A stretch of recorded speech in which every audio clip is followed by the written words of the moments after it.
반갑습니다. 오늘 거룩한 주일, 5월의 넷째 주일인데요.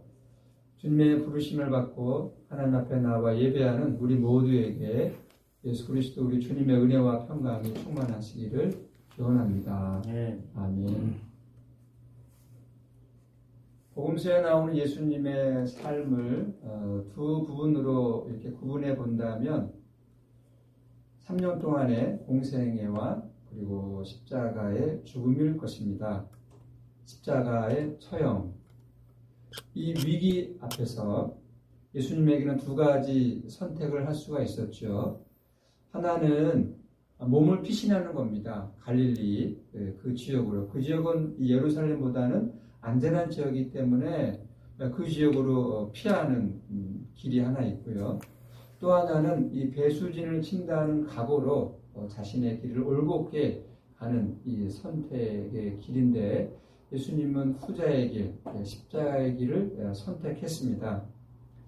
십자가를 앞두고 예수님에게는 진지하게 풀어야 할 두 가지 숙제가 하나 있었는데요. 하나는 이 자기 죽음에 대한 신학적인 의미, 이 죽음의 의미를 알아야 되는 거잖아요. 찾아야 되는 거잖아요. 이것이 하나 있었고, 다른 하나는 이제 예수님이 십자가의 죽음으로 인해서 남게 될 이 제자들에 대한 걱정이 하나였습니다. 이 두 가지 내용이 요한복음 17장에 나오는데 오늘 우리는 그 일부분 1절부터 11절까지의 말씀을 설교 본문으로 삼았습니다. 먼저 1절 말씀을 제가 공동 번역으로 읽어드리겠습니다. 이 말씀을 마치시고 예수께서는 하늘을 우러러 보시며 이렇게 말씀하셨다. 아버지, 때가 왔습니다. 아들의 영광을 드러내 주시어 아들이 아버지의 영광을 드러내게 하여 주십시오. 아버지, 때가 왔습니다 라고 하는데요. 여기서 말하는 때는 예수님의 십자가 처형, 죽음을 가리킵니다. 예수님은 십자가 죽음에서 두 가지 신학적인 의미를 찾았습니다. 하나는 이 아들의 영광이 드러나는 것이다. 죽음을 통해서 아들의 영광이 드러나는 것이고, 다른 하나는 아버지의 영광이 드러나는 것이다 라고 이 의미를 찾은 것이죠. 여기서 말하는 아들은 예수님 자신을 가리키고 아버지는 하나님을 가리킵니다. 예수님의 십자가 죽음이 예수님의 영광이라고 하는 이런 이야기는 좀 우리가 듣기에, 우리뿐만이 아니라 일반 사람이 듣기에도 이상하게 들리죠. 십자가 죽음이라고 하는 것은 영광이 아니라 그 당시만 하더라도 치욕이고 모욕이고 버림받은 사건이잖아요. 그래서 사도 바울도 이 고린도전서 1장 23절에서 이렇게 말했습니다. 우리가 꼭 기억해야 할 말씀이지요. 우리는 십자가에 못 박힌 그리스도를 전하니 유대인에게는 거리끼는 것이요 이방인에게는 미련한 것이로되 그 어느 누구도 유대인도 이방인들도 십자가의 죽음은 이건 버림받은 사건이다라고 이해를 했기 때문에 십자가에 죽은 자를 그리스도다, 구원자다, 메시아다라고 하는 이 기독교인들의 이야기를 헛된 소리로 들었죠. 십자가는 반역자들에게 내리는 로마 형벌이었죠. 그러나 예수님은 이 로마 정권의 무력으로, 폭력적으로 이렇게 저항하는 어떤 혁명투사가 아니었기 때문에 십자가에 죽을 필요가 전혀 없었음에도 불구하고 십자가 처형을 당했지요. 예수님이 유대인에게 미움을 받아서 죽어야만 했다면 돌에 맞아 죽어도 되었거든요. 예수님 자신도 십자가 처형을 받아들이기가 쉽지 않았습니다. 공간복음에 간단하게 이렇게 이야기가 전해지고 있는데요. 마가복음 14장 32절에 따르면 이 체포당하던 날 밤에 예수님께서는 베드로와 야고보와 이 요한을 데리시고 겟세마네 동산에 올라가셨죠. 기도하기 위하여 올라가셨습니다. 예수님이 이런 상황 앞에서 십자가를 앞에 두고 심히 슬퍼하면서 제자들에게 말씀하시기를 내 마음이 심히 고민하여 죽게 되었다라고 토로하시면서 이렇게 기도하셨습니다. 아빠 아버지여, 아버지께는 모든 것이 가능하오니 이 잔을 내게서 옮기시옵소서. 그러나 나의 원대로 마시옵고 아버지의 원대로 하옵소서. 이 전체 절명의 위기 앞에서 이 순간이 지나가기를 기도하셨지만, 그러나 아버지의 원대로 되기를 기도하셨습니다. 그러면 예수님은 왜 십자가에 처형당하셨는가 하는 이런 질문은 예수님에게만이 아니라 제자들과 그리고 초기 기독교인들에게 일종의 화두였습니다. 왜 메시아가 십자가에 죽어야만 했는가라고 하는 것은 예수님뿐만 아니라 제자들에게도 초기 기독교인들에게도 큰 숙제였죠. 해결해야 할, 해석해야 할, 풀어야 할 어려운 문제 중에 하나였습니다. 인류 구원을 위해서 예수님께서 십자가를 지셨지, 이것이 우리가 알고 있는 일반적인 대답입니다만은, 이런 대답, 틀린 대답은 아닙니다만은 그렇다고 충분하지도 않은 대답이기도 합니다.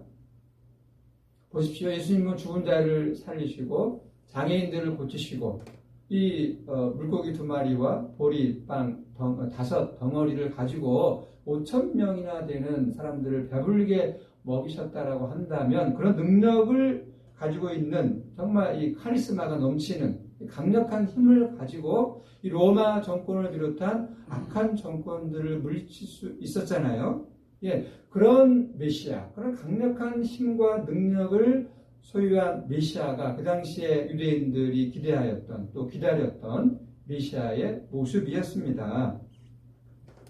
예수님은 공생애를 본격적으로 시작하시기 전에 광야에서 40일 동안 금식하시면서 기도하시는 가운데 마귀로부터 3가지 시험을 받았습니다.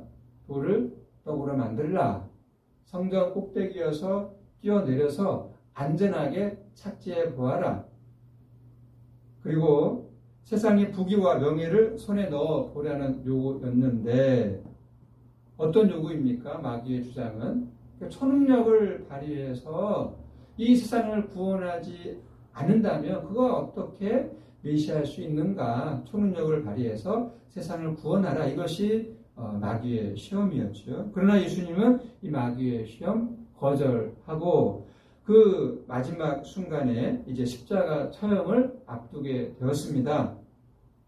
예수님은 하나님 나라에 전적으로 의지해서 살았죠. 하나님 나라가 가까이 왔다라고 하는 이 메시지를 선포하셨고, 이 메시지에 맞게, 이 메시지에 의존해서 살았던 한 사람이 이보다 더한 비극, 모순, 십자가의 죽음이라고 하는 이 비극, 이 모순, 이게 가능한 일이 아니거든요.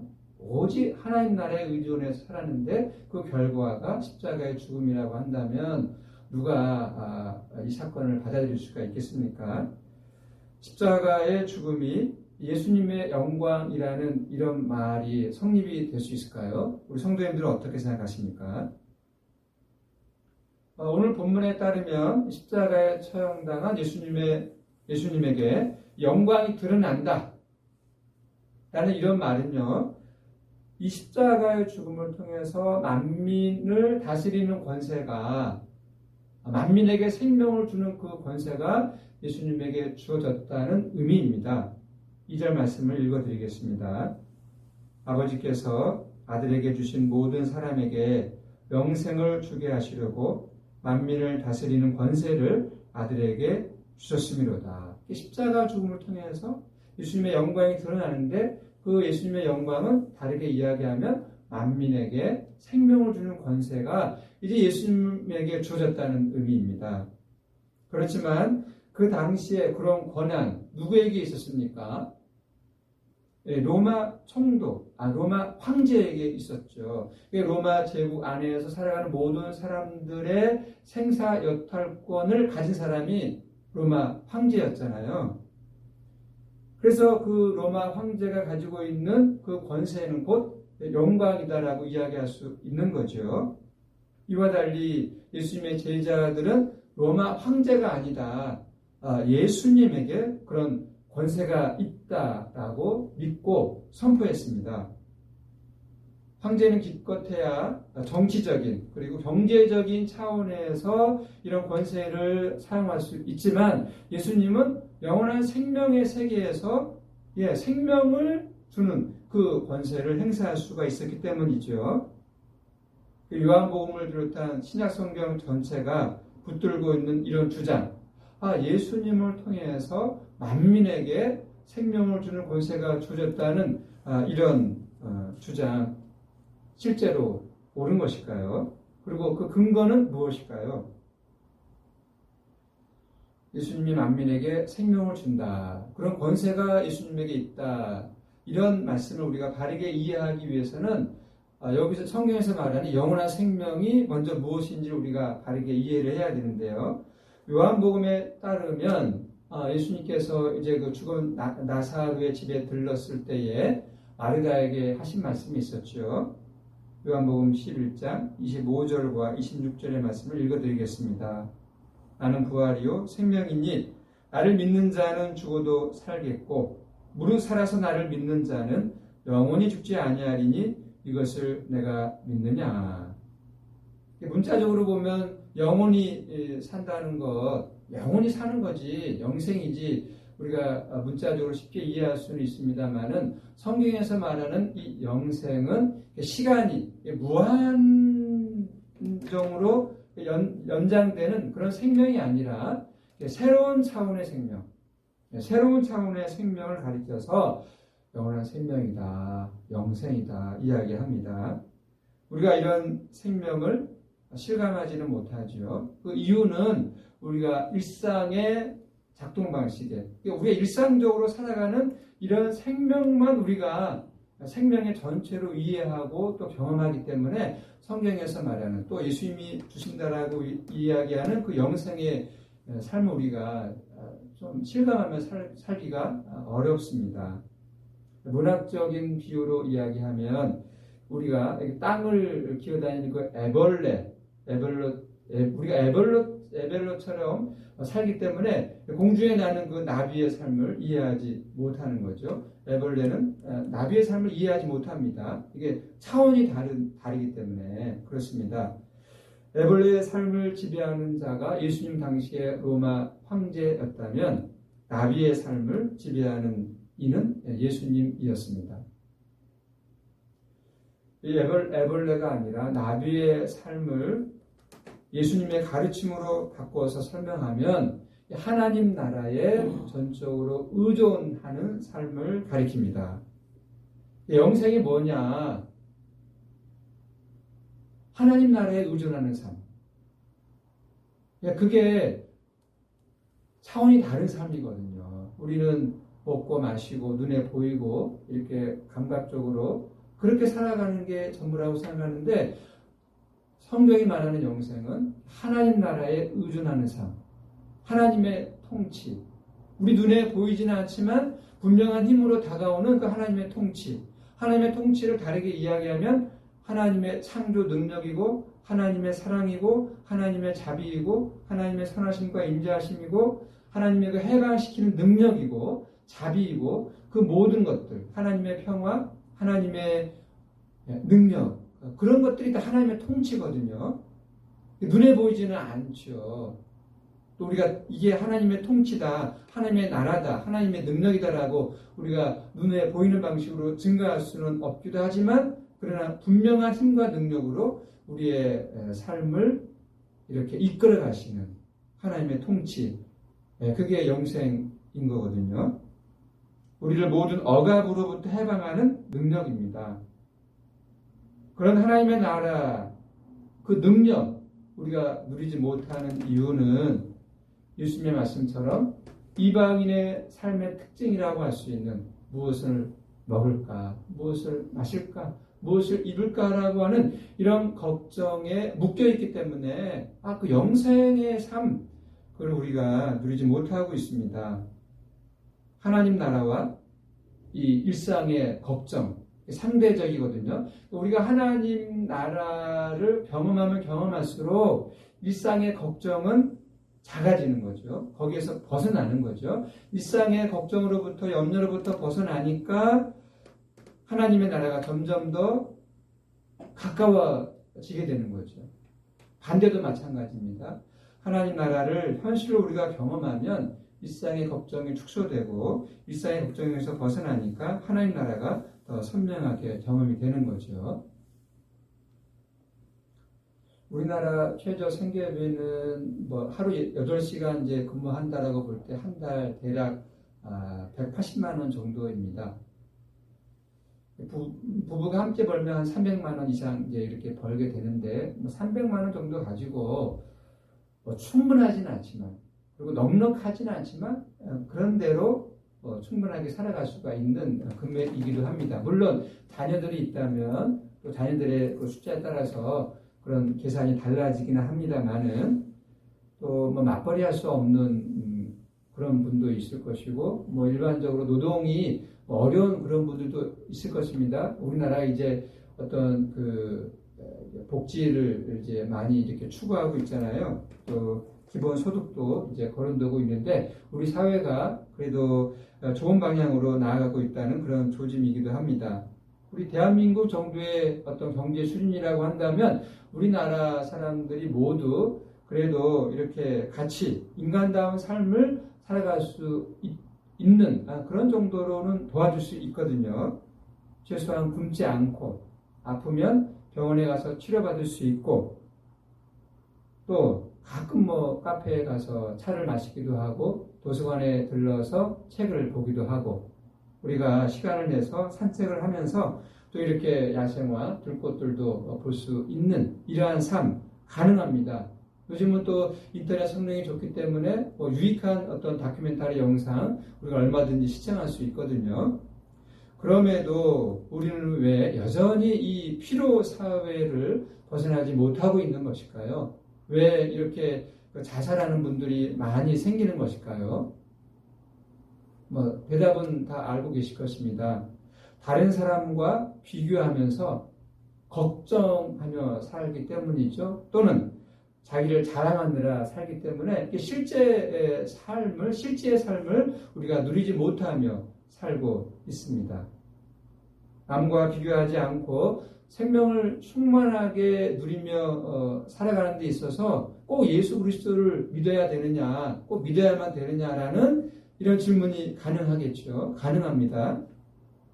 예수님을 모르는 사람들 중에도 영적으로 수준이 높은 삶을 살아가는 사람들이 있거든요. 많이 있습니다. 유럽 사람들이 들어가기 전에 북아메리카에 살았던 그 인디언들은 정말 자연과 하나가 되어서 자연의 영성을 가지고 살았던 그런 그 족속들이었거든요. 인디언들은 이렇게 말을 타고 가다가도 잠시 이렇게 멈춘다고 합니다. 왜 멈출까요? 영혼이 따라올 그런 시간을 주기 위해서 배려하는 거죠. 그들은 야생말의 그 땀과 또 사람의 땀이 다르지 않다고 생각했습니다. 땅에 있는 모든 동식물들이 나의 형제, 우리의 형제고 우리의 자매이다. 이게 같이 보는 거죠. 예. 인간만 더 월등한 존재로 여기지 않고 이 땅에 존재하는 모든 것들이 다 형제요 자매다. 그런 영성을 가지고 살았던 사람들이 인디언들이거든요. 지금도 그런 수준에서 살아가는 사람들이 적지 않습니다. 그런 사람들에게 영적으로 그래도 수준이 높이 사는 사람들에게 예수 그리스도를 꼭 믿어야 된다라고 이야기할 수 있을까요? 그런 말들이 설득력이 있을까요? 영적으로 좀 수준 높게 이렇게 살아가는데 말입니다. 세속적이지 않고. 이런 대목에서는 우리 기독교 신앙의 깊이가 필요합니다. 알아야 하는 거죠. 신앙적으로 나비가 되어야 한다는 뜻입니다. 하나님이 세상을 통치하신다. 하나님이 우리와 함께 하신다라고 믿었던 예수님이 결국은 십자가 처형으로 목숨을 잃었잖아요. 만약에 그렇게 목숨을 잃은 것으로 끝났다면, 예수님의 운명이 끝났다면, 예수님은 구약시대에 어떤 선지자들 중에 한 사람에 불과했을 것입니다. 예수님은 제자들에게 살아있는 자로 나타나셨죠. 우리가 보통 부활이라고 하는 그 사건입니다. 예수님의 부활, 그것은 기독교에서 뭐 일방적으로 주장하는 것이니까 그렇다면 뭐 그 부활에 대한 증거를 대라. 증거가 무엇인가 그렇게 요구할 수도 있습니다. 누구나 인정할 만한 객관적인 증거 없습니다. 인류 역사 가운데 단 한 번, 유일하게 단 한 번 일어난 그 사건을 어떻게 이렇게 증거를 들이대면서 증명해 볼 수가 있겠습니까? 교회 밖의 사람들은 눈에 보이는 방식으로 이렇게 증거를 요구하지만 그렇게 눈에 보이는 방식으로만 믿겠다. 그것이 사실이라면 믿겠다라고 하는 이런 주장은 하나님의 자기 계신 예수님의 부활에 대한 이 객관적인 증거를 대라는 주장은 뭐 이런 태도이죠. 자기가 알고 있는 어떤 사실, 그 얄팍한 그 사실만 믿고 살겠다, 알고 살겠다라고 하는 어떻게 보면 이식론적인 교만에 불과합니다. 교만인 거죠. 보십시오. 우리가 이해는 안 되지만 또 이해되는 것보다 더 귀한 일들이 우리의 삶에서 많이 일어나거든요. 영화처럼 또 드라마 같은 이야기들이 우리 일상에 많이 일어납니다.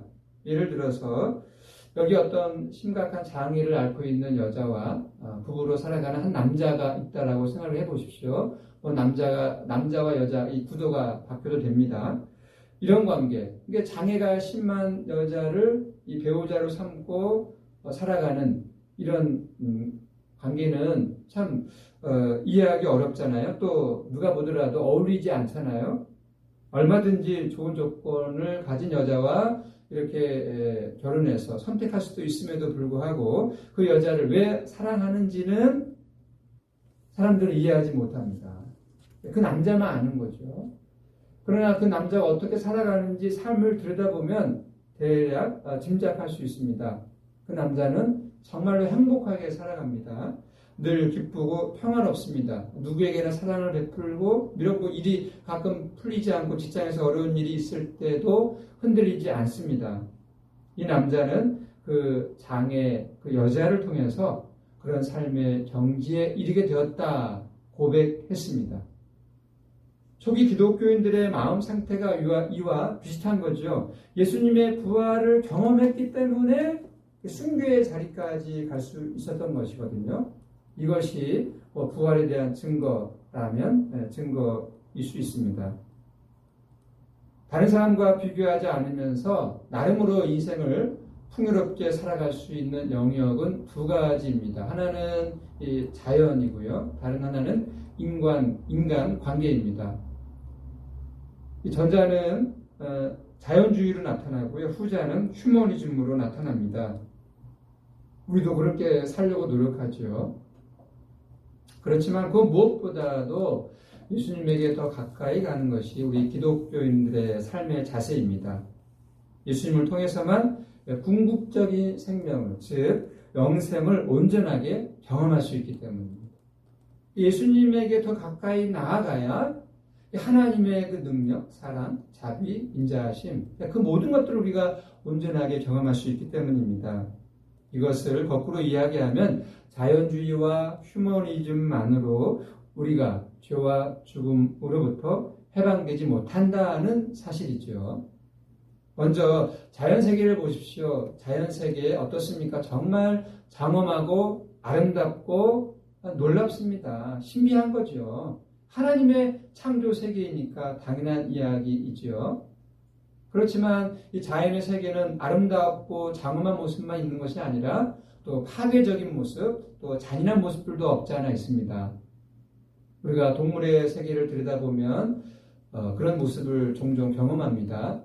오랫동안 굶은 이 새끼를 위해서 사냥에 나선 어미 사자를 보십시오.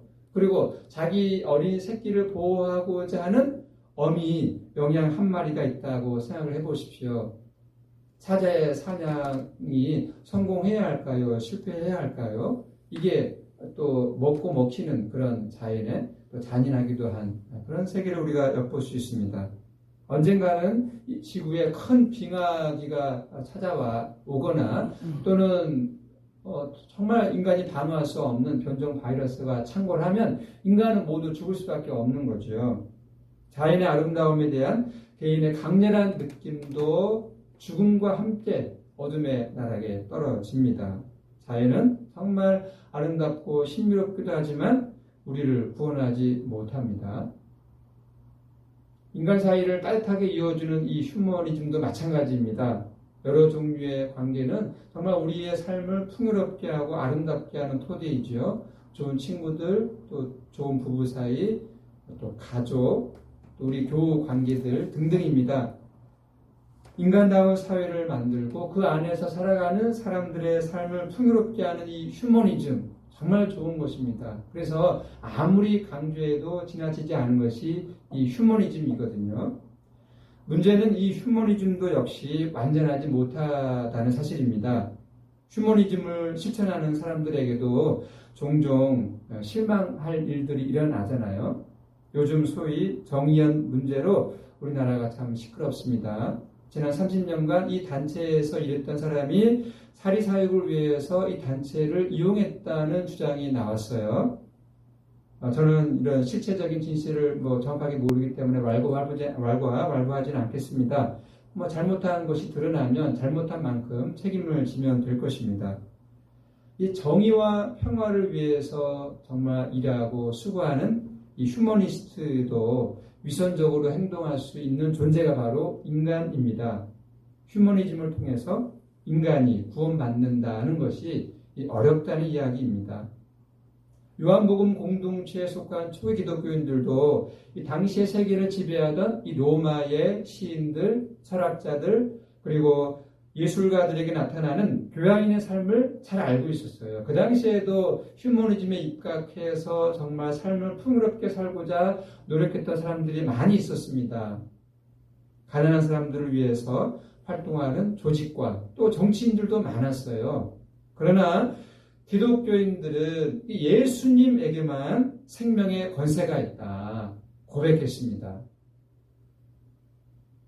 예수님에게 발생한 십자가와 부활 사건만이 인간을 궁극적인 차원에서 살리는 이 영생의 현실을 가능하게 한다는 사실을 알았기 때문입니다.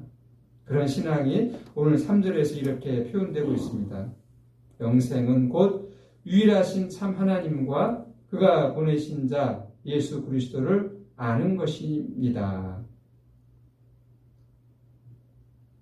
사랑하는 성도 여러분, 예수님의 영광은 십자가와 부활을 통해서 주어진 영생의 권세, 생명의 권세입니다. 예수님은 자신의 소명을 감당함으로써 하나님의 영광을 드러냈죠. 예수님의 영광과 하나님의 영광이 드러났을 뿐만 아니라 이것이 끝이 아니라 요한복음 17장 22절 말씀에 의하면 예수님은 아버지에게서 받은 이 영광을 제자들에게 주었다고 합니다. 아버지의 영광과 아들의 영광에서 나오는 그 생명의 빛이, 즉 죄와 죽음의 이 어두움을 밝혀주는 이 생명의 빛이, 영생의 빛이 우리를 환하게 비추고 있습니다. 이 사실을 기억하시고 이 사실에 의존하면서 기쁘게 감사하며 살아가시기를 간절히 기원합니다. 아멘. 기도하겠습니다. 세계를 창조하신 분은 하나님이시요 역사를 주관하시는 분도 하나님이시며 생명의 주인도 하나님이시라는 이 사실을 하나님은 예수 그리스도의 십자가와 부활을 통해서 말씀하셨고 확증하셨습니다. 아버지 하나님과 아들 예수 그리스도의 관계처럼 하나님과 우리 또한 영생의 관계 안에 있다는 이 사실, 오늘 주님의 말씀을 통해서 전해 들었으니 이 영생, 이 생명 우리가 이 땅에서 온전히 누리며 살도록 성령이여 도와주시옵소서. 예수 그리스도의 이름으로 기도드립니다. 아멘.